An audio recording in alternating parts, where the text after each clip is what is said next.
Does it actually work? No, absolutely not. Oh, what about CoolSculpting? If your cell is absorbed into your kidney and your liver, you're going to die. If you can avoid surgery at any cost, avoid it. So it's just tricking your body into less appetite. So that's the thing. You're taking more, you're taking more, you're taking more. Well, number one with the women is looks. And I think a lot of the women forget that. What are some of the best diets? Fit is sexier than skinny. Hello and welcome back to 3D Media Live Podcast. Another day, another guest. I have a very special guest today, Bryan Greene. He's the CEO of The Look, top fitness center that specifically caters towards people that want to go really hard and losing weight, getting their life in shape. And he has tons of experience doing it, over 20 years, worked for Disney, worked for cheerleaders at Lakers. So welcome to the show, Bryan. Oh, thanks for having me, Dimitri. Good to have you. And how did you get into this industry? Oh, it's a ball of accidents. Well, when I first moved down, I was a competitive skier in the U.S. ski team branches. I competed in freestyle, alpine racing, and just started going to college after that kind of ended because my body just was hurting. I had no idea why it was hurting. It was just hurting every single day. I'm like, I can't compete anymore. Didn't get it fixed, nothing, but I was continuing with college, and I was studying in speech, political science, kinesiology, and theater arts and acting. It was actually the reason why I came down. And 6 months after getting into one of the hardest acting programs in the country, which is at Cal State Fullerton, I found out I needed full reconstructive hip surgery, which was going to take me out of the program. Wow. And I was already studying kinesiology and political science because after I transferred from the University of Nevada, I had all this money, and they kept on saying, well, no, it's credits. I'm like, no, it's money. It is money. So where can I put it? Well, Cal State Fullerton has a loop that they just charge by a flat rate, either full-time or part-time students. And I'm all, well, how many credits can I take? And they're like, well, as much as the teachers will allot. So I took 29 credits, and I said, okay, if I have a kinesiology and political science, add it on top of my theater arts degree.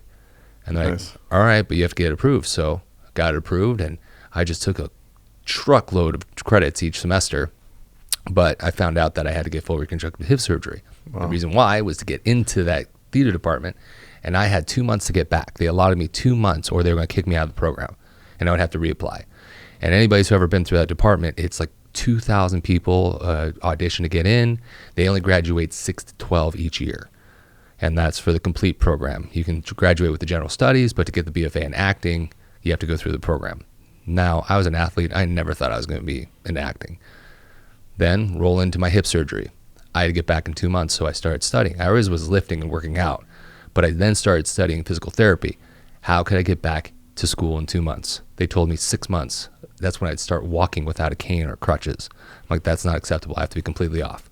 So I studied, I worked out, and I brought my own physical therapy regimen to the U.S. ski team physical therapy.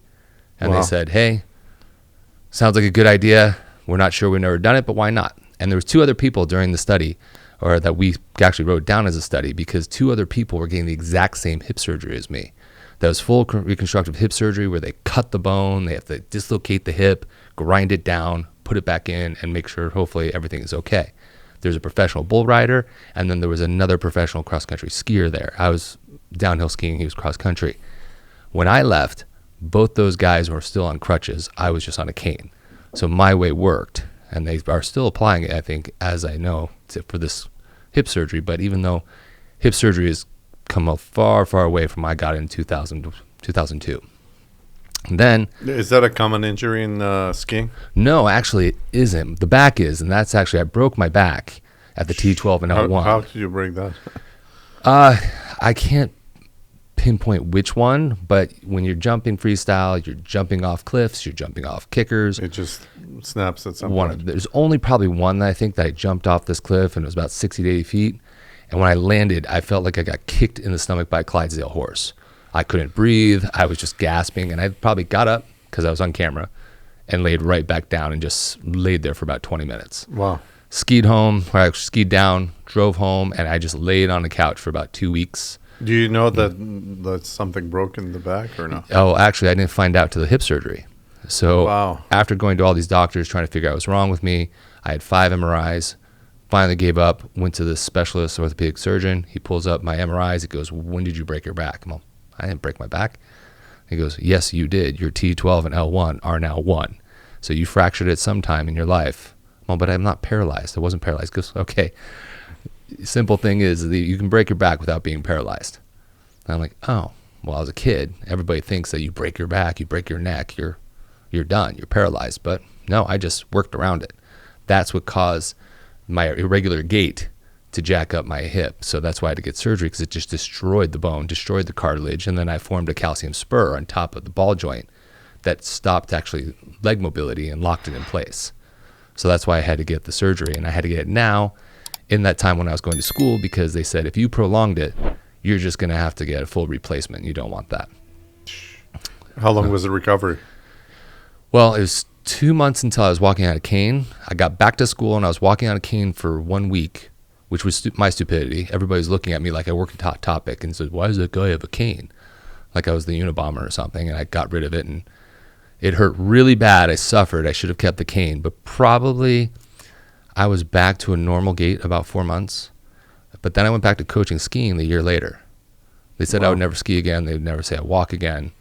I mean, back injury and hip injury, those are really tough to recover from. Oh, yeah. Yeah, like my uncle was a climber, rock climbing mountains and stuff, and he fell, broke his back for a year. He was like immobile. Yeah. He recovered through yoga and stuff like that, but it's pretty bad. Oh, it's huge. I did a lot of yoga in college because Voice of Movement, it's part of it, is Hatha Yoga, and it's great. But I couldn't move since my back was locked up in my hip. It's something that continued afterwards, after my hip surgery, and it was great. It's really great. My back will never bend again, though. So how did you figure out what to do, like as far as training yourself and recovering? Well, it was a study. I actually found this study after researching, and we didn't, the internet was MSN dial-up, so it wasn't very quick. So, AOL.com.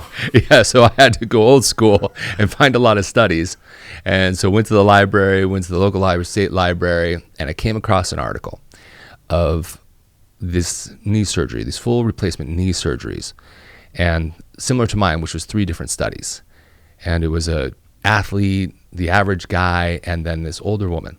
They got the same knee surgeries, same time, and they were going to go through 3 different kinds of rehabilitation. So after they got the surgeries, they started the rehab, but the older woman dropped out. She said, I'm sorry, I know I signed up for this, but I just want to go home.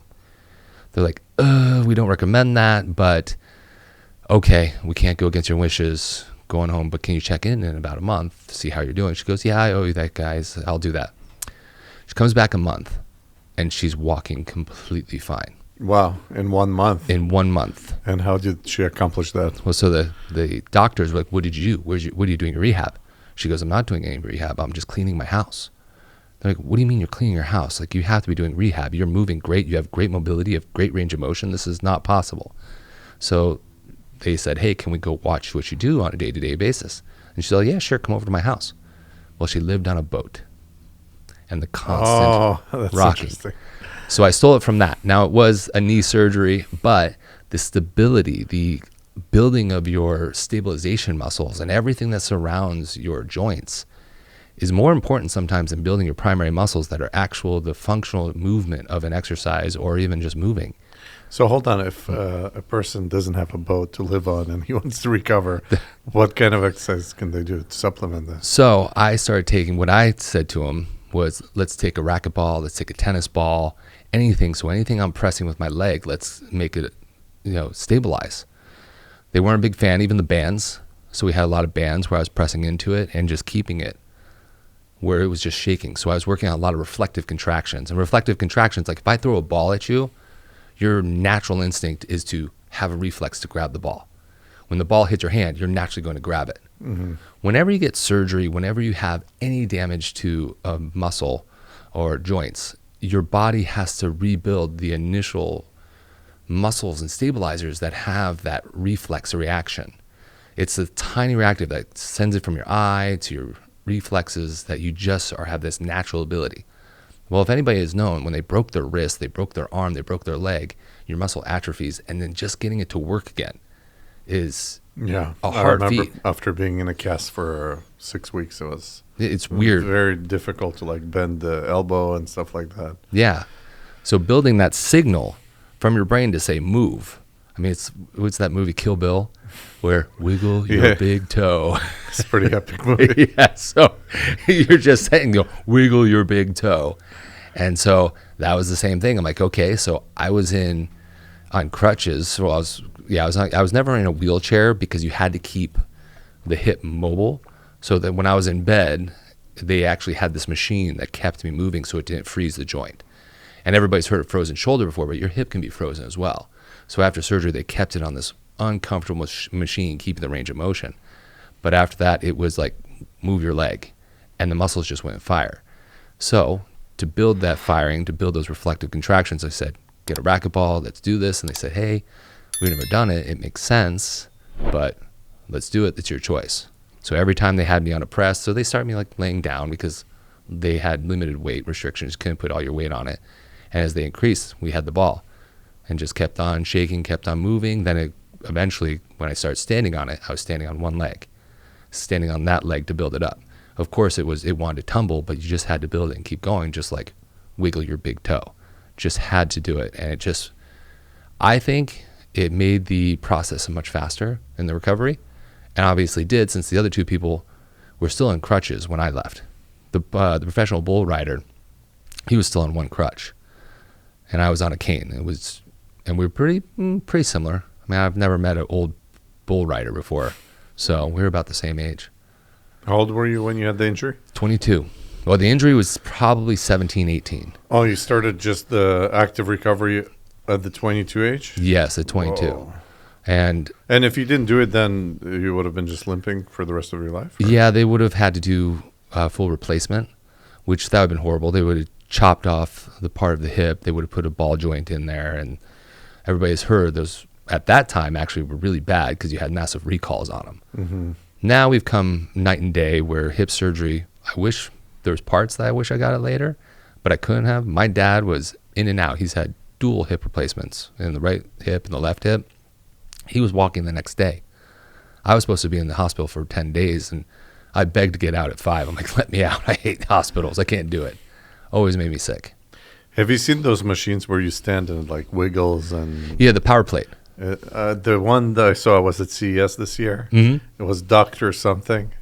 And they claim so many things. It's insane. Yeah, get a 15 workout. Yeah. So they're actually on... Does it actually work? No, absolutely not.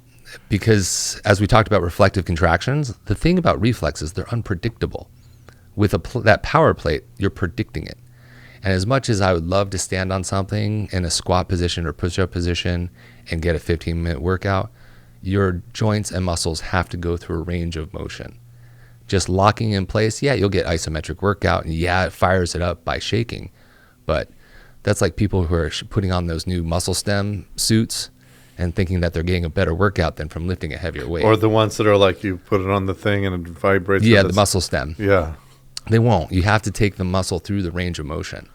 If not, it's not going to build equally through a range of motion. You're going to be weaker in spots. Sure, if you held that one place, that's great. But unless we're robots, we're not going to be just locked in one place.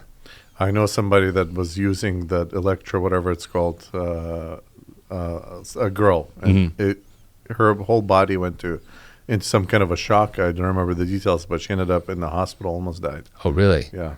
Well, I know they have the really high-powered one at med spas called M-Sculpt. I think now they have a Neo M-Sculpt. I tried it. I've tried actually everything so I can actually learn about it, so I can speak from a position of, oh, I tried this. This is how it felt. And from CoolSculpting to M-Sculpt. Well, what about CoolSculpting?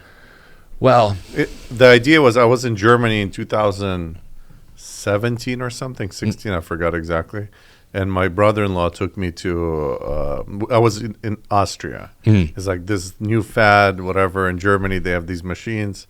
We were about to invest money in it and buy some, but I realized to bring it to America at the time was like a pain in the butt. Yeah. Because you have to go through FDA and whatever.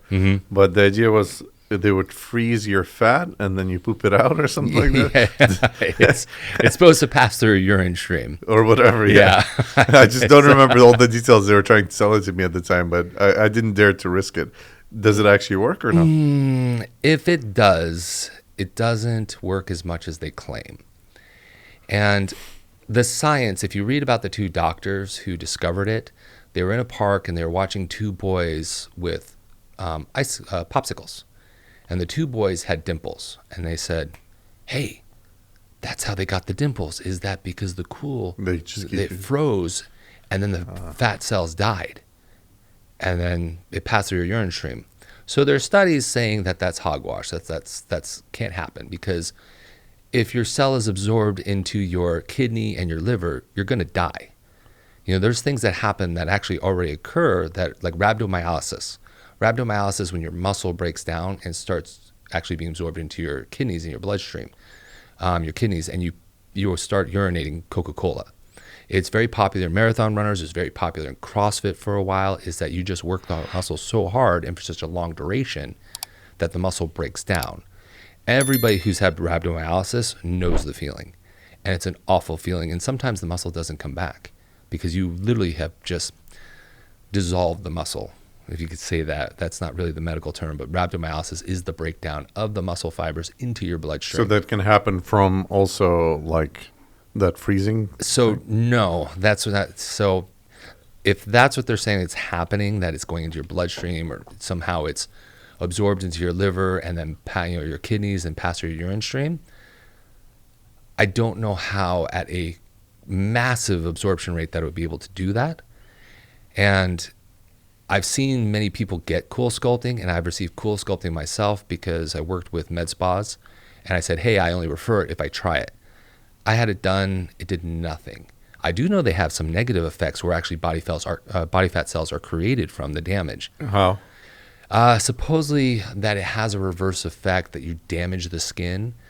And whenever your body is in a situation like that, has a reaction. So I guess it forms body fat cells. And if that happens, the company CoolSculpting will pay for your liposuction.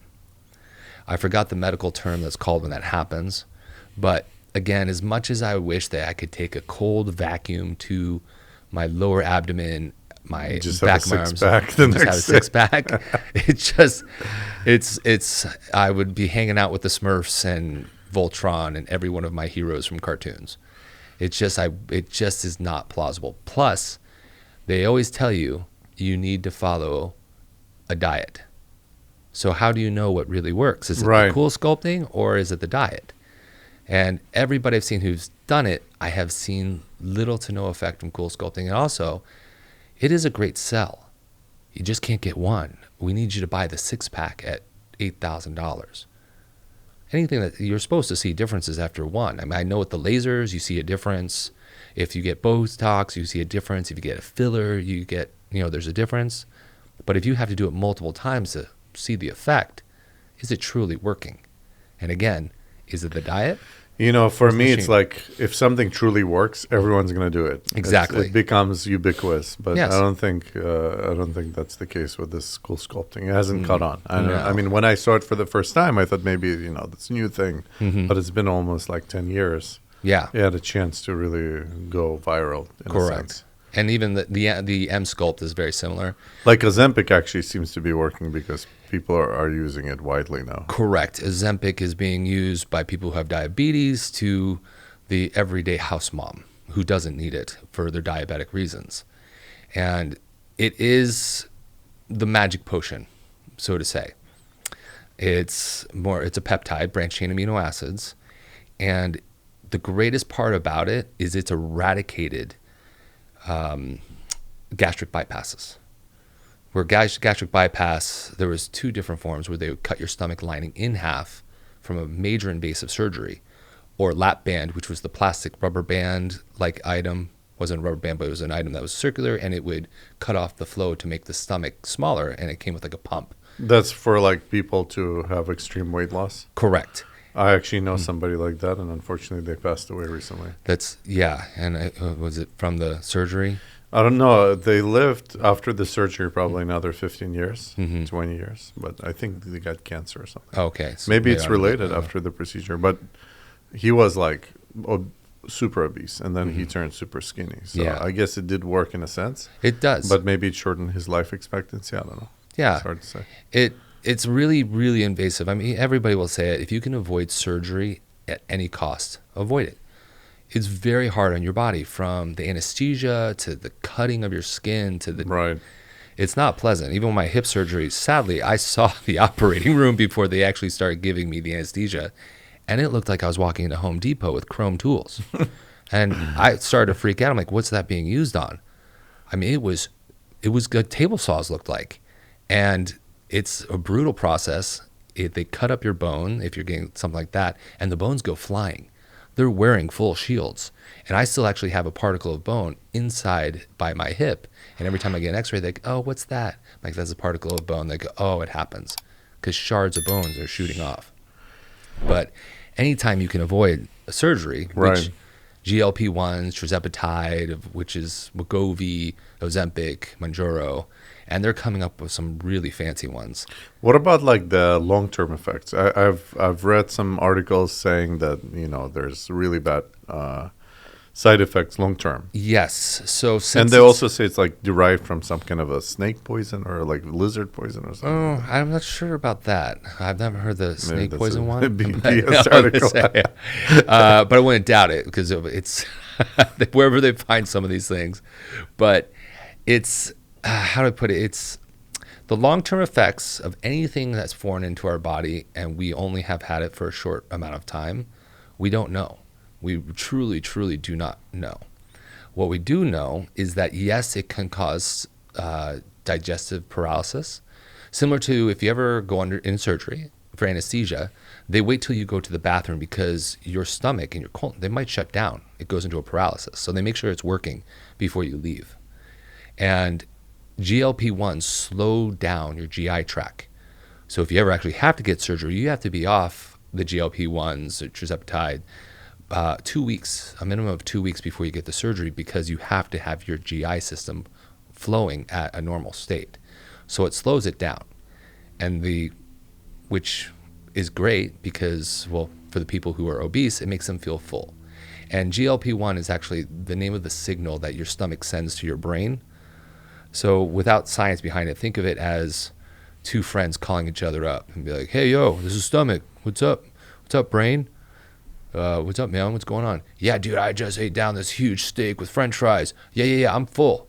Okay, that means stop. Yeah, stop. So just tricking your body into less appetite. Correct. And it is. It's tricking your body into having a less appetite. It's sending the signal that you're full. In other words, if a person just doesn't eat as much, he doesn't need the medication. Correct. Exactly. If you just you can say, avoid hey, all of this. If you train your body, and if you can do it the natural way, that's great. Everybody, the natural way of, I just am going to regulate the way I eat. And a lot of people have that hard time for it. And then that's how people become obese. Also, I have a lot of clients who've been on it, and they've lost maybe 11 pounds, and they're on the highest dose. And they're working out simultaneously. And they're working out. So you can't even tell why they lost 11 pounds. Exactly. And the thing with people who don't lose weight on it, there's multiple reasons. A lot of places right now are getting their GLP-1s from a med spa, from dentists are selling it. I mean, you'll be crazy. Everybody can get it from somewhere. And you just have to question the pharmacy, because they can't make it identical to Mounjaro. They can't make it to Eli Lilly, which is the parent company of Ozempic. They have patents on it. So they have to make compounds. And so you don't know what dosage you're getting of the GLP-1. Which one's the best one, like the number one? Mounjaro seems to be the best working for amount of clients I've trained with it, that they get the most bang for the buck, which is also the most expensive out there. What percentage of fat they end up losing? Like losing weight's not generally the best thing either. So I've had, because if you're working out, sometimes you gain weight from the muscle too. Correct. And this is also where the negative effects of suppressing your appetite. Your muscles need fuel. They need protein. They need carbohydrates. They need fats. And if you're not taking them in, you're not feeding the muscle. So a lot of people, they've done studies of 50 to 75% of the weight loss is muscle. Because people who have a problem eating, they're not eating nutritious and healthy items. They're not eating protein. They're not going for the steak. They're not going for the chicken. They're not going for the fish. They're going for the chips. They're going for the alcohol. Now, they're just eating less of it, and they're missing the main building blocks. So if anybody's going to do it, the doctor that's prescribing it needs to tell them, you need a protein-based eating plan. Yeah, that means makes you sense. number one. If you just eat less of crappy food, Exactly. it actually doesn't do you any good. Yeah, it's just like, okay, hey, I'm cutting you down from crack. So instead of having this much crack, have this much crack. So, and it's not great. It's like, hey, we need to wean you off. And also, people become dependent on it. So a lot of these women, especially in the area that we live in, they're becoming so dependent on it because they're getting addicted to how skinny they are. Is there like a rebound effect if a person stops taking Ozempic? 100%. Oh, they just gain the 100%. weight back? Yes, they will, because they will get ravenous. Once you cut off that drug, your appetite's going to go through the roof. Oh, crap. And you will have just a never-ending appetite of, I need to eat, I need to eat, I need to eat, because you get dependent on that signal being sent of, I'm full, I can't eat anymore. Does the effect of the drug decrease? Do you have to keep increasing dosage like with other drugs? So there's a happy yes. They start you off with the minimum dose, and they increase it over time, depending how do you feel, and how much you're losing weight. So here's also the thing where I think a lot of people who are prescribing it are becoming irresponsible, is they keep increasing the dose. There's definitely a huge money grab in this. Oh, thing. yes, it's monstrous. Yeah. $1,800 a month is for Mounjaro, $1,200 for Ozempic. It's huge, and it's a lot of profit from not only the Eli Lilly, but a lot of the doctors who are getting kickbacks. As always, we know with it comes to drugs, they're getting a huge kickback, and also the ones with the compounds, they're getting it for $200, and they're selling it at $1,800. Wow, that's a nice profit margin. It's a nice profit margin. I need to rebrand. Yes, really quick. right. So I need to get into it. Yeah, It's- I'm gonna start selling them at the door. Well, it's the genius. Everybody's been wondering, been waiting for the magic pill. I was part of my ads. I would put in there, are you looking for the magic pill? There isn't any. Well, now there is. It's a magic little shot that you take to your stomach once a week. But again, when we said that some people it doesn't work, like that client who's only lost 11 pounds, he's been on it for a year. Nothing. He's a doctor. But he loves food. Loves food. Whenever you listen to him speak about food, it's like reading a romantic novel. I'm pretty sure the 50 Shades of Grey person was listening to him talk about food. And he'll come in and be like, hey, how's your eating? He goes, oh my gosh, the croissant. It was so delicious when it hit my lips with the butter and crispiness. It's a croissant. It's a croissant. He loves food. So even though he's getting the signal, which we all get. Did you notice he's eating less now, or? Yeah, he does. But all he did to try to help curb that was take more. So that's the thing. You're taking more, and you're taking more, and you're taking more. He's going to eventually, how many people can afford $1,800 a month for a drug? And also, like, after a certain amount, it becomes really dangerous. You can't just keep increasing the dosage. Yeah. But does it level out at some point? Like with, for example, what you might call opioids, right? It will just infinitely increase until nothing satisfies you. Correct. And that's where they think where they get to that point where it levels out, that you've already lost significant amount of weight. And they to can take just it level out. off. So, and then again, the best parts of is that we are getting away from diabetes, America's number one issue, number problem. A lot of people say, well, this is the number one death. No, obesity is dominating us. And it is helping with the obesity rate of people who have diabetes, because diabetes is a very painful way to die. But also, so is undereating. They both are painful. Just one, you enjoy a little bit more. Eating is a lot more enjoyable than starving yourself. So that's how people just eat and eat and eat. Because a lot of times people are using that for happiness. It's their dopamine release. I mean, like I said, I referred to that doctor of, oh, the croissant. He loves it. It's such a dopamine release. And you can't steer away from it. But we're helping out with diabetes. We're helping out with obesity. So I think there's people that'll say, hey, the juice is worth the squeeze, the long-term effects we'll see in the future. I mean, I don't doubt that we're going to see a number of lawsuits, as we do with all medications. But the long-term Overprescription, Yeah, and I think a lot of these doctors, as always, are just being irresponsible. I think there's other ways of, hey, let's try you on an eating regimen. Let's try it, because there is a way to still live your life. But they're not going to make $1,800 a month. Correct, Come and on. that's the other part. Yeah, That's a exactly, problem. right? It's like going to an orthopedic surgeon. You need surgery, but is there other way? You could try rehabilitation. I'll send you this physical therapy, but get surgery. Yeah. And then you have the responsible ones say, hey, let's send you to rehab first, a PT, and see how you feel from there. If that doesn't work, let's do a couple other things and then try. Then we'll have to go to surgery. But some don't care. It's like living around here with Botox and plastic surgery. I always say it's like some of these women look like aliens. And you're just seeing it's like the doctor, this is their canvas. What are you doing? Why do these women have these cheekbones that make them look like they're from another planet? It's getting completely out of control. Out of control. Yeah. So I mean, it's getting, the funny thing is it is getting better. Like they're constantly improving their ways to cut and chop and like pull the skin or whatever it is. Yes. But it's still, that's the natural thing. Very unnatural. And a lot of them, I asked one of my doctors who his practice had a med spa part of their hospitals. And I asked him, I said, hey, what's going on with these doctors who are making these women with the huge lips and cheekbones and their skin looks so glossy because they're pulled so tight and the other things that they're having injected in there? Why are these doctors doing this as an advertisement? You know, that's like getting a Lamborghini and putting just obnoxious color on it. You're hurting it. Why? I mean, putting bumper stickers all over it. And he goes, well, think of it this way. If they don't do it, they know that they're going to go to another doctor that will do it. And they're still paying off their third yacht. Well, more like their third divorce. But and he goes, yeah. And he goes, also, it's another is a statement to my friends. Look how much money I put in my face. Look how much money I spent. Oh, I just went this. Look at this. I know, well, but that's the cost of their looks. You know, once again, it's something that has a negative effect if you just do too much, because Botox was supposed to just refresh, not completely alter. The fillers and everything else, from the threads to the new new things that they're coming out with, is just making them look more alien-like.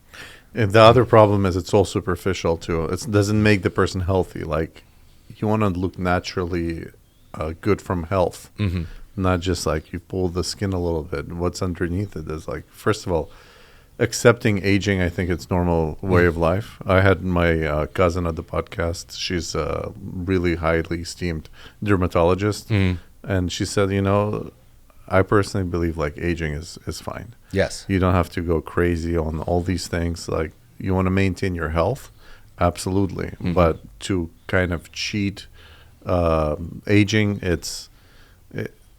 accept who you are and then work around it to live longer and healthier. Yeah. But to pretend that's something that you're not, I think that's, and I agree with her 100%. I think we have this kind of crisis in the country that people want to, it's not just the country, in the world. People want to show something that they're not, and it's not like working out.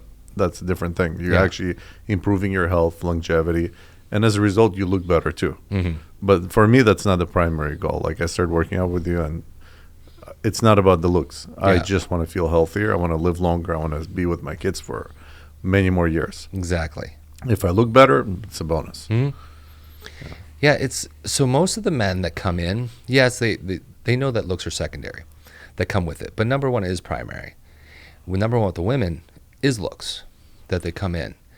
And especially in the area that we live in, it seems to be dominated by the looks. We live in an area where people are just extraordinarily attractive compared to just, gosh, every time I go back home, it's like, wow, I'm in a culture shock. Because you're not seeing as many fashion design. Home, New Jersey? No, Tahoe. Okay. Now it's at Tahoe. We even go to Jersey. Actually, we went to Jersey about a year and a half ago. Same thing. You won't see as many fashion purses, clothes. You won't see any T-shirts that say Prada. Where here, you're like, it's a Tuesday at lunch. Look at that guy's watch, wallet, her purse. It's a lot of dress for show. And so a lot of the women, they have a lot of social activities. There's events. There's the Orange County Housewives. And they all think they have to look a certain way. They have to be so skinny. That's why Ozempic. I think I told you this one time. I was walking out by the school out front here, and I looked down, and there was an Ozempic pen. I'm like, this is so Newport. If you go to Compton, you find heroin needles. Right. Here you find Ozempic needles. And I kept it. I was going to do an Instagram like, this is so Newport. And I'm all, wow, that cost a lot of money. This is, what were you injecting in the parking lot? Like, wait till you get home. And they need it now. It's the wealthy people's drug. It is the wealthy person's drug. Like, I thought it was cocaine, but now it's Ozempic. Do you see the South Park episode? Oh with yes, Ozempic? All the moms. I feel it's what it is. Is that they're like, I need it. You're like, no, you don't need it. Just keep on eating. But I should get it because Lois down there is doing it. Lois. You're like, okay, just because Lois is doing it and your friend is doing it doesn't mean you have to go do it. But they really, really think that they have to keep up this look, this persona. And same with the Botox and all the fillers. It's hard. And I think what, the aging gracefully, a lot of the women is also, especially in this area, the women forget that an older woman they actually get sexier. And they don't think that because they see the young girls and the older men are going after the young girls, and you look at the Robert De Niro's and they're going after the young girls, the Alec Baldwin. But there was a series of movies that usually people forget that these girls were older and they were sexy and they were icons and they were called Bond girls. The youngest Bond girl was Jane Seymour. They were like, she was a little young, but she was the youngest. How old were the rest of the? Over 30. Oh, wow. If you watch James Bond, you're like, how old is she? And you Google it up. Most of them are over 30. Some of them are 40. I mean, look at Halle Berry. Mm-hmm. Was she 40, 45 in that but Pierce Brosnan? Did Halle Berry get any work done on herself? Probably. I mean, probably. But at her age, look at Jennifer Lopez. Look at Shakira. All the women now have this sex appeal about them. And James Bond actually started it all. It really did. And I think a lot of the women forget that they have a power that the younger girl does not. The younger girl is cute. She's sweet. Yeah, innocent. But its sex appeal comes from an older woman, and they forget that. Is that power, that grace that comes from maturity. And when they embrace that, they will stand out more in the room than the girl who's in the Vegas cocktail dress. It also highly depends on, I think, personal relationships. Yes. If they're married to the right person, and that person gives them love and attention despite how they look, they wouldn't try to seek it's. Or maybe it's just women naturally want to look good in front of each other as well. Yep. I think men are not like that. Oh no, we don't care. Yeah. No. As long as our mate likes us, I think that's right. Right. You still find me attractive? Sure, honey. Yes. Yeah, it is. I think so. It's definitely the partner. I mean, I hear so much from so many women that I've trained over the years, and as we talked about, I started training. My initial niche was pro cheerleaders. From the Laker girls to the Clippers, to Ontario Fury, the Chiva USA was my first team that I trained. It just broke off because all the cheerleaders go to different teams. And you would just hear the most amazing things that guys that we would never say. And one of my ads that I used that was the greatest hit that I had for a while was a slide that you had one picture and he slid it to the right. And I got it from a Laker girl. And one of the boot camps. Wait, what does that do? Before and the after? carousel, yes. Okay. I just used the carousel. It wasn't before and after, it was a phrase. Oh. And I got it from a Laker girl. So what I did was I took two people in the dark. It was a silhouette about to kiss. And I said, when was the last time you had sex, ... scrolled with the lights on? And it was them kissing in the light. And it came from a 23-year-old Laker girl who women would die to be. She was in great shape, blonde hair, pretty face, six-pack abs. And she said during the boot camp, because girls hilariously talk, I have to say, girls' locker room talk is way worse than guys. So, and when you get to be a fly on the wall when you're just walking around, like, did you forget that there's a guy in here? And they're talking, and they go in. And I forget how it's said, but one of the girls starts talking about how she just can't with the lights on. And half the girls are like, wait, what? And she goes, I'm insecure. I can't with the lights on. Always has to be with the lights off. And all the girls are like, you're nuts. And she goes, nope, lights off, under the covers. And they're like, why? And she goes, I just don't like the way I look. And it's just like girls going to the mall. You will never find a girl who loves to go to the mall. They love to shop, and they hate it at the same time because they hate trying things out. This doesn't fit me. This doesn't fit me. And every single woman I've ever trained, same story. They love it and they hate it. They love it when they find something. I've seen so many memes where it's like the guy looking in the mirror and the girl looking in the mirror. He sees himself like macho, and she sees herself fat. That's right. Yeah, it's like a gender thing. I don't know. Oh, totally. Because how do we shop? I never try anything on. I'm like, my size. I never either. Yes. Grab it. We get home, try it on. Damn it. Return. Yep. Got to take it back. It doesn't fit. Well, why don't you try it on at the store? I didn't want to. It's my size. Every time. But that's the difference in guys, girls shopping. We just, there it is. Grab it. My size. I'm good. I took my daughter shopping with me, and she was picking stuff for me. Papa, you should try this on. You should try this on. You should try this on. I said, no. Let's just grab this and go. Yeah, but just grab it. Throw it in the bag. Yeah, we'll definitely never know what it's like to just go in and be like, this doesn't look good on me. How do I look in these jeans? I don't think a guy's ever asked that. I mean, our wives will share an opinion. Yeah. Like, I don't like those jeans. Why? They fit. I don't like them. All right, fit fine to me. But an insecurity that they will always have to deal with. And yes, they're friends. As you said, they're friends, the people they hang out with. But when they date somebody or they're with somebody that lifts them up, it is a game changer. It is completely a game changer. And I also, from training so many husbands, wives, boyfriend, girlfriends, and then people I never meet the other half of, there are many things that go down the road that you just hear and you're like, well, why didn't he just say, you look pretty? And it goes such a long way. Such a long way. Just saying, you look great.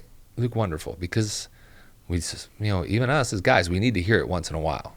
Girls, they need to hear it probably daily. 5 times an hour. Yes. Yes, exactly. I mean, of course, from their significant other, it gets old. And you're like, when I used to tell you looked pretty, you're like, oh my God, thank you. Now it's like, no, I don't. Yeah, my wife now says, I don't trust you when you tell me I'm beautiful. Yeah. They don't trust. They don't trust because you're like, now the strategy is not to say it for as long as possible, and then boom, it sinks in. Yep. I love it when they forget. Like, you haven't told me. No, I told you yesterday that you looked pretty. Well, you were lying. No, did I lie? I was telling you looked pretty. There was a skit that I watched. We watched a couple weeks ago, and the wife is reading a date book. And she looks over at her husband. He's sitting on the couch watching TV, and she says to him, hey, how about we try you just telling me the full, complete truth? And he looks at her. He says, I don't think you want that.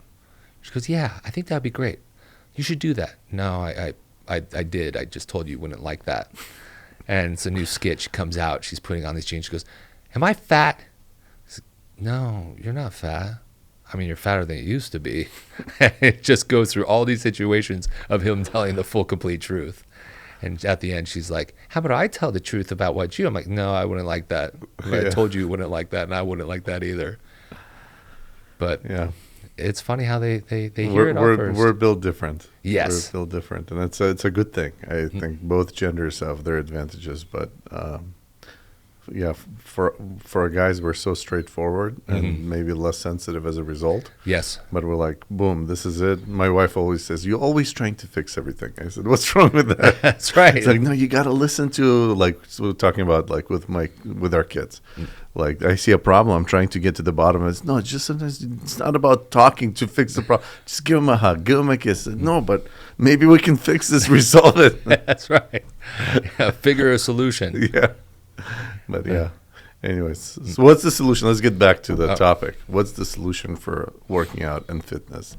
Like, what's the best thing to do nowadays? What's the latest trends? I know, like, you've been telling me to drink a bunch of protein and stuff like that. And can you explain a little bit more why that's important? So protein think of it as your foundation of your house. It helps build your muscles. It helps repair your muscles. I like to use analogies because a lot of people don't understand science and they get lost and it gets kind of boring. So I use the analogy of a car. Think of protein as the engine in your car. It's the power, it's the muscle. You need to put oil in your engine. Protein is your oil. Then you have carbohydrates. Carbohydrates are your gas in your car. It gives you the energy to go through the day. It gives you the fuel to go through the day. Carbohydrates, like all the sugary stuff? Yes. And all carbohydrates convert into sugar. A lot of people are like, well, that's so much sugar. Well, it's a carbohydrate. It's going to convert into sugar anyway. So you take those in for your energy. And the whole goal is you want to be starting with a full tank and end at an empty tank at the end of the day. Then you have your fats. Your fats are your gear oil. They will help with energy, but they also help in focus. They help with hormones. They're fantastic. So you need to bring them in, but you always need to have protein as your base, especially you need to take in enough protein to help build muscle and build muscle promotion of the fiber. So it's one of the best analogies I use so people can understand it. So they go, oh, okay. So they go and they try to ration out proteins first, proteins first. If I don't take it in, even if I'm not using that engine, I need to have oil in it or it's going to break down, it's going to fail. What are some of the best diets for people that are working out and stuff like that? So the best diet is the one that you can adhere to for a long time. It doesn't even matter, like some people say keto, raw, this, that, meat. It's whatever works, from the carnivore to keto to paleo. If you can do it as a lifestyle and sustain it, perfect. But also, diets are meant to die. All of them. They're not meant to be long-term. A lot of them, it's also a great gimmick, is that everybody's always going to fall out of keto unless you are a psychopath and you can stay in ketosis and never drop out. But once you have a beer, you're out. You're done. You're out of ketosis with that. So unless you're perfect and you're a robot, then you're going to follow keto. You're going to miss it. Sorry to interrupt you. Have you heard of a drink called hard ketones? Yes. So I tried that today, literally today. So nasty. Yeah, it's so terrible. Bad. It's like drinking a used tire. I don't know, the smell is awful, but apparently they say it's better than alcohol because the way it metabolizes in your liver and it puts you in ketosis and it gives you a buzz. But I did feel some kind of a buzz. I had one can of it. I don't know if I had ketosis or not. I didn't measure anything, but what's your thought on that stuff? Well, you can kind of replace beer with it. Yeah, I'm very curious. I have to see what's in it. But I wonder, it usually takes time, usually about 7 to 10 days to actually come and fall into ketosis. I've seen people on YouTube drinking that garbage, and like they test straight away they're in ketosis. Interesting. Yeah, I have to see this. I haven't actually seen this, so I'm going to check this study out. I just know that even ketosis has its side effects that people don't enjoy. You get the keto flu. You also get the keto smell. I used to joke with the trainers because I'm like, if you smell, other things smell, and your dating life is not going to go as well. And they're like, what? I'm all, you don't think other things are going to smell? And then a USA Today article comes out called Keto Crotch. And I'm all, oh, really? And they thought I was making it up. And I'm like, no, what do you think? Come on.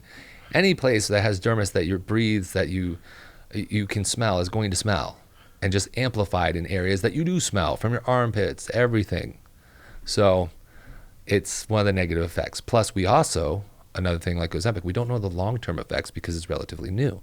It's a high-fat diet. It's 80% fat content of your diet. A lot of people don't know how it works, myself included completely. I looked into it a little bit. Yeah. So like the keto diet, you just eat a bunch of fats. Correct. And then it's supposed to put your body in this overdrive to burn fat? Correct. So it puts you in ketosis. So it's kind of counterintuitive almost. Yes, exactly. So now again, think of that. 80% of your diet, your daily diet, is fat. When you have so much fat, that's why actually it's like eating a lot of French fries. You feel sick. It's deep fried, a truckload of fat. And it's hard. And of course, they're not going to say to do that in ketosis for keto. They're going to say, well, get avocados, get fish, get this, get your fats from healthy fats. Yes, of course. But we all know that you just feel sick. Like, go drink a shot of olive oil. You're going to run off to the bathroom. So there's many things that have a negative effect until you fall into ketosis. So, but again, is it long term? Can you keep doing that for a long period of time as your lifestyle?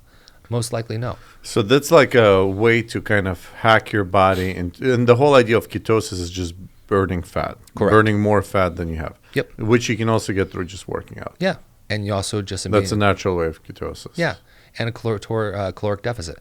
No matter what, calories out and calories in, or calories out expends more than calories in, you're going to win. You are going to win. Then that's when you play with nutrition to have your macros fit for you, because you want to look the best. No matter what, you also want to be the healthiest. So if you want to look the best and be the healthiest, There is the great way to do it, which is bringing your right macronutrients of protein, carbohydrates, and fats, or there's just the caloric deficit, which you're just taking in less calories than you're bringing in, like Ozempic. So what's Ozempic? You're bringing in less calories, so you're going to lose weight. But again, you lose muscle. You lose it in your face. You lose it in your glutes. That's why they have the Ozempic face and Ozempic butt comment. You can look it up in all the studies because the fat starts going from here, the muscle starts going from here, and it goes from your glutes. So the women have draggy glutes. They get really skinny. So then you have to go, yes, I look great in clothes, but you don't look great naked. And people kind of want the benefits of, hey, if I'm losing weight, I kind of want to look great naked. Of course, again, you're fitting those small clothes, but ultimately, in front of your partner, you are getting undressed. Are you going to feel as confident then? Because we know how women are, especially when it comes to cellulite, when their glutes are saying, I don't like this, I wish mine were more full. Of course they do, but you're not going to get it from bringing in a caloric deficit. So if you're bringing the right amount of protein, you bring out carbs and fats and stay just a little bit under your needed caloric deficit, you will lose weight and you'll keep your muscle. And then eventually when you get to the weight that you'd like to be, you can then start bringing calories back in and build a little muscle and maintain it. So you can also live a life. And that's the thing is we all want to go out to eat. We all want to have a drink one time.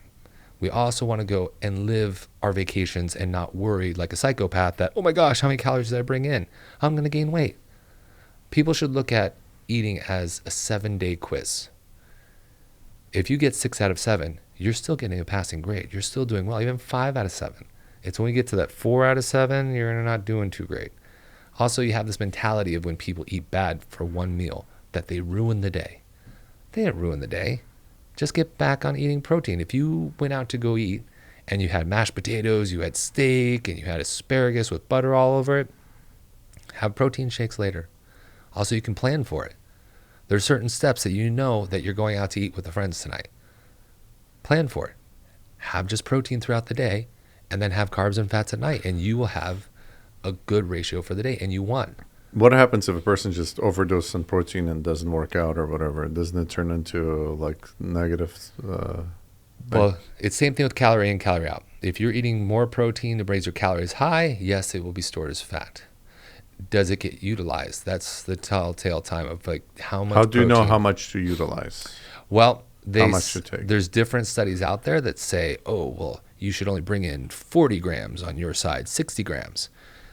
Most people in the fitness industry will say you want 1 gram of protein per lean body mass. Because if you have a 300-pound person come in and they have to have 300 grams of protein, it's way too much. So it's not going to metabolize it. You're not going to utilize it. But if you see them and say, hey, look at their body fat, you take the percentage of their body fat, you find their lean body mass, and you do a 1-for-1, that's the amount of protein that most studies say is the best for your body. How much did you tell me to take? Like 140 or something? We're at probably 170. 170 grams. Yep, 170. So think that's it. Your lean fighting mass, your lean body weight. And then, well, eventually as we build muscle, we increase it because now you have more muscle and you have to lead the way. So a lot of it. I'm downing these nonstop. I don't think I'm hitting 170. It's really hard. It's really hard at first. Yeah. You have to really enjoy protein, especially at meals. But you think like a bodybuilder, which is, they are the extreme. They're taking in up to like 250, 300 grams of protein per day. Wow. That's why they're constantly eating, but they need to feed the muscle. And again, putting that oil in the engine. But is that sustainable? Absolutely not. Bodybuilders' lifespan is... That's not normal. Yeah, it's I think not normal. 95%. And for me personally, I'm talking about looks, like what's actually looks good or not. Mm-hmm. Some people, like especially women, they think they need to lose all the weight, but I tell my wife also, like, she sometimes works out and she gets too skinny, and I said, no, that doesn't actually look good. Yeah. I like some fat on you. Yeah, that's right. Yeah. And it does. You're exactly right. For guys, and I wish, but it's hard to say that, to tell women, say, hey, we actually like you when you have more weight on you. Yeah. As much as that's hard to hear, they don't understand. It's like, hey, fit is sexier than skinny.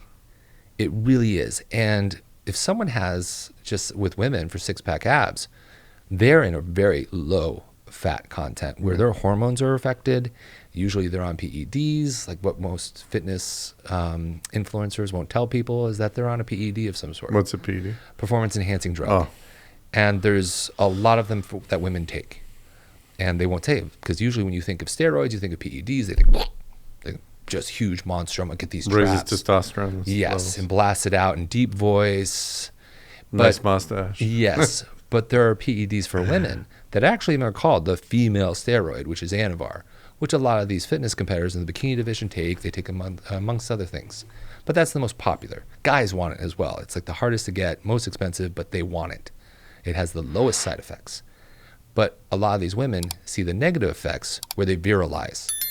Now, virilization is where they take male characteristics, the jaw, the deep voice, facial hair, enlarged other body parts. That's the fear, but that's when they virilize. They've taken it so long that their bodies start saying, okay, this is where you want me to be. Yeah. And I was saying, like, also, you have on one end, you can lose too much fat, and then you just kind of look unnatural. Yeah. Same with muscle. That's what I was saying. Bodybuilders, not necessarily looking the best. Like, some of them are too muscular. Yes. I think there's a certain balance. Yes. That we have to find. There is. And for me, I don't train bodybuilders. That's not my forte. For me, one, I like looks and function, and that is just for looks. If you ever saw those guys walk upstairs, they're huffing and puffing. I don't know, one, how they scratch their own back. I don't know how they wipe their backside. Multiple negative things, and it's not functional. Most of us want to be functional. And as much as I move like a robot now because of all of my injuries, if I was that size, you just lose everything you like to do. You lose your activities that you do outside. I would lose my skiing, playing with your kids. Those guys playing with their kids are huffing and puffing, chasing after their 2-year-old. It's just for show. It's not for go. So what about going back to hormones? Mm-hmm. I think we had the discussion before, but if you can refresh me, there are ways to enhance like workout with like a smart way to do it, testosterone and stuff like that. Yes. Hormone therapy is one of the hottest things right now with a lot of doctors. It's hormone replacement therapy, TRT, testosterone replacement therapy. And men's testosterone, it's measured by nanograms per deciliter. And below, the lowest that they have is 200. If you're below 200 nanograms per deciliter, you are considered low testosterone. Men best operate from 500 to 700. When people go anabolic and when they get muscles and build, they're way over in the thousands. But that depends on age also, right? Correct. Some age, like after a certain age, they will not be naturally 500. Yeah, it starts probably after 25 is when you hit full maturity. A lot of people don't realize with men maturing and going through puberty, it settles down about after 25. Some guys are different, all its variations, but 25 seems to be a happy number. Even with testosterone therapy, they'll never give it to a kid that's under 25. It's usually over 25. For a kid to have a low testosterone at 25, super rare. Something has to go completely wrong for them. And as we get older, it lowers. But you can keep it higher by being active and eating right and being healthier, but some people will be cursed with having a lower testosterone. So usually we gain the older years, doctors will prescribe you testosterone therapy, and they will bring up your levels to where you're most optimal. And it comes with a lot of testing, blood testing, so they can find, so you don't get the negative effects. If what you see when people start taking too much, they get the negative effects. They'll get gynecomastia, which is breast tissue. They'll grow, muscle, but they'll get the negative effects. They'll get back hair, loss of hair, DHT starts converting into their scalp and losing their hair. So like I always had this negative connotation, people say, oh, he's jacking up or whatever, like working out, not natural. Yeah. But there is a way to do it in a sense that it is somewhat natural. Mm-hmm. You're just restoring your testosterone levels. Correct. What are the commonly known, like people say that's not natural, whatever he's working out? So the hottest one is, are you natty? That's what the influencer is saying, are you natty? And for years, there's been forefront influencers on YouTube and Instagram that have called people out. They'll go up to people and they'll say, are you natty? So what does that mean? That means, are you natural? Oh, okay. Which has a large spectrum now, because now people see TRT as the way out. You'll see these jacked guys. Oh, I'm on TRT. Oh, you're forgiven. That's a lie too. They're on a massive quantity of TRT. Even Arnold Schwarzenegger in his documentary lied, in my opinion, and many others, lied about his dosage. And also said he was on it, he was only on steroids for 3 months. No, he wasn't. We all know it. He was on it since he was 14 years old and cranked it and cranked it and cranked it. Again, in most of our opinions. So what's considered like natural and normal? Natural means you are not taking anything into your body that isn't produced by your own body. Even peptides now. So supplementing testosterone is considered still natural? No, it would be called, you'd be on TRT. They won't see this natural. Creatine would be considered natural. And what's creatine? Creatine is the most popular supplement that was made popular by Mark McGuire when he was on steroids. And he told everybody, I'm just taking creatine. Creatine is a supplement that promotes muscle building, also helps with brain cognitivity. So do you recommend doing creatine? Yes, creatine is probably the best supplement you could possibly take. And how do I source creatine? So you can get it from any Amazon, GNC. No side effects? No side effects that have been known. None. And it's been used for over 40 years. And that's still like if somebody supplementing with creatine, that's considered natural? Correct. It's not been banned by WADA, which is the World Anti-Doping Association. But testosterone, the guy has low testosterone, 200, and he wants to be in that 500 range. Mm-hmm. So he's getting whatever TRT, that's already not considered natural. Correct. Is there a natural way to get the testosterone level up? Yes. Diet, working out. You can take some supplement pills. Doesn't matter what age? It doesn't matter what age. It will increase a little bit. Will it increase as much as taking a prescription? Absolutely not. And there's multiple ways to take that, from roll-ons. They can roll on your armpits, inner thigh. Then you can take also a pellet that is replaced once a month. Well, not replaced. Have you tried the testosterone treatment yourself? I have not. So interested when I go get my levels, I will for sure take it in the future. Is because at what point do you recommend people to do it? When you lose your energy, you just can't make it throughout the day. Especially for us, we're working so many hours. If you're just exhausted, your sleep is poor, go get your levels tested and then see where they are. But I've had low testosterone after when I got my ulcerative colitis. My white blood cell count was through the roof, and I had a 147 testosterone count. And it was horrible, but I couldn't. 10 o'clock hit, I wanted to take a nap, I was asleep, it was awful, I couldn't lift, nothing I could do. But that was due to being sick. So that there's many things that happen. I mean, you could be stressed, sleep is the most essential thing for your body, and most of us don't get enough of it. So your testosterone levels are going to go down. Also, kids consideration. If you want to have kids, being on testosterone therapy is going to give you a less chance percentage. Oh, that decreases correct fertility? Yes. Also kind of counterintuitive to me because like people on testosterone want to do things. That's right.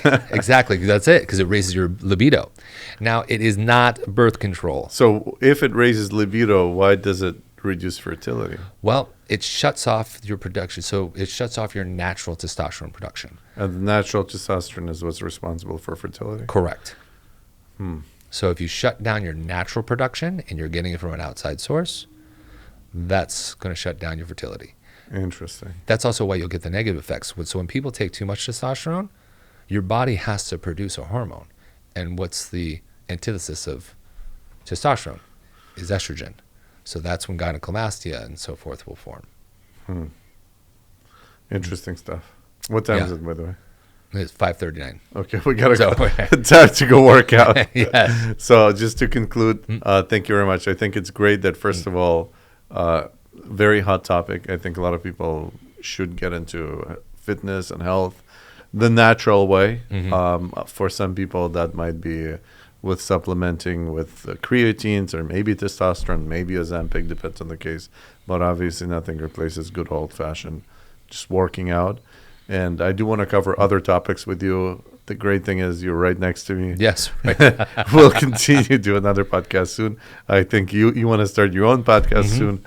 And people should definitely follow you. I highly recommend anybody in Southern California that doesn't have too much time on their hand and wants the most efficient, jam-packed workout routine. That's the place to go, The Look. Thank you, Bryan. Thank you. Good having you. Yes, thanks. Let's for go being here. work out. All right.